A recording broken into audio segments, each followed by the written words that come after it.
We're going to talk about something really important today. It's a kind of abuse that's so often just hidden. It's misunderstood, and it's almost never discussed, especially when the person on the receiving end is a man. This whole explainer, it's based on this incredibly powerful piece that really gives a voice to that kind of silent suffering. And you know what? This is not a new problem, not by a long shot. This piece of ancient wisdom from the book of Proverbs, it gets at a really timeless human experience. That deep down feeling that, wow, just being completely alone would be better than the chaos you're living in at home. Thousands of years old, right? But here's the thing, and this is the crucial point. For so many people, this isn't just some old saying.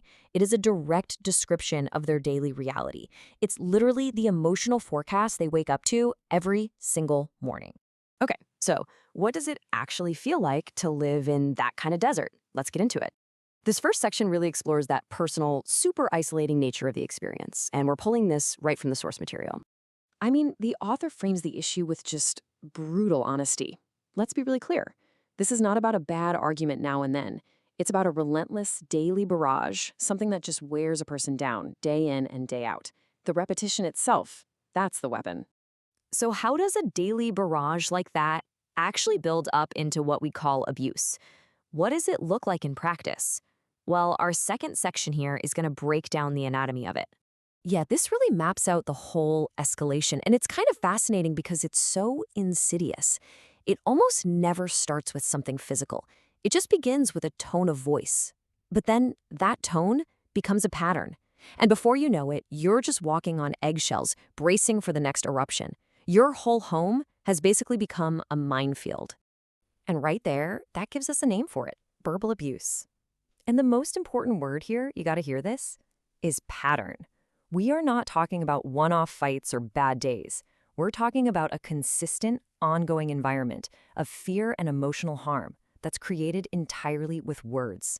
And here's what's so wild. This abuse often doesn't just happen in a vacuum. The source material talks about a whole ecosystem of abuse. Think about that. We're talking a generational script being passed down, maybe even a cheering section from family who enables it.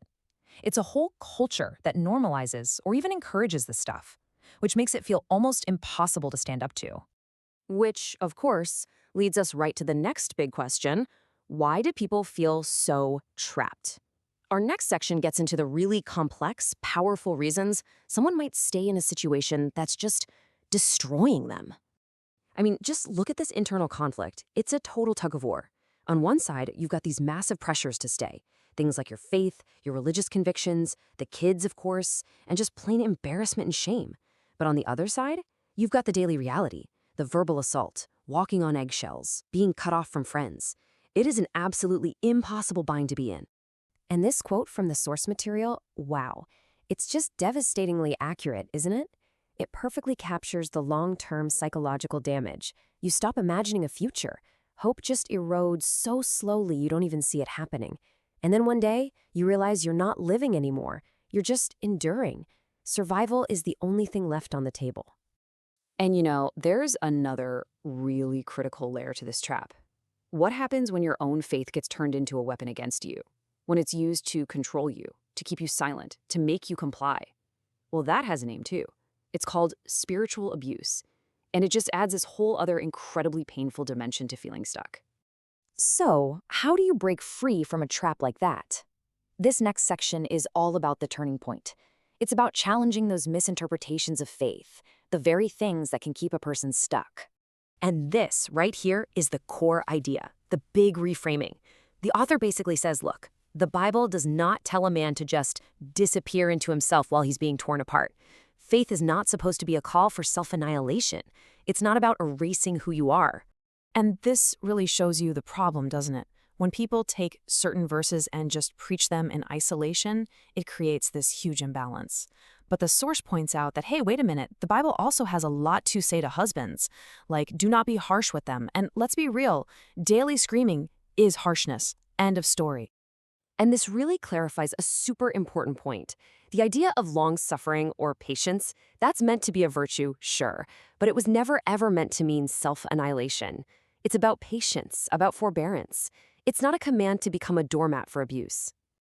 Okay, and all of this brings us to our final section, And here, we're going to shift a little bit from the author's specific story to a direct message, a message of validation for anyone out there who might be living through this right now. I mean, this quote just paints such a vivid picture, doesn't it? Sitting in your car in the driveway, just to get 5 more minutes of peace. It's this quiet moment of desperation that I think a lot of people will recognize. That simple act of just delaying the chaos so you can breathe for a few more seconds. And then, the author just offers this. 3 simple words. No judgment, no advice, just pure validation. And for someone who feels completely invisible, hearing that can be an absolute lifeline. And this is the message that absolutely needs to be heard. You are not weak for being worn down by this. Enduring a constant assault is exhausting. Feeling this way isn't a sign of weakness. It's a sign that you're human and that the abuse is real. It's having an effect because it is real. Okay, let's talk about one of the biggest reasons people stay. I'm doing it for the kids. This slide just reframes that whole idea.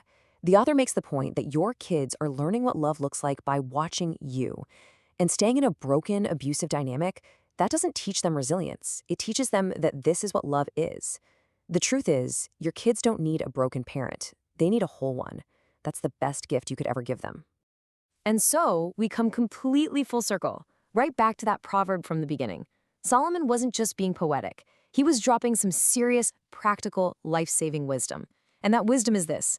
Sometimes choosing peace, even if that means being alone, is so much healthier than staying close to someone who just brings chaos. So let's end with this final empowering message from the source material. Your life has value. Your peace matters.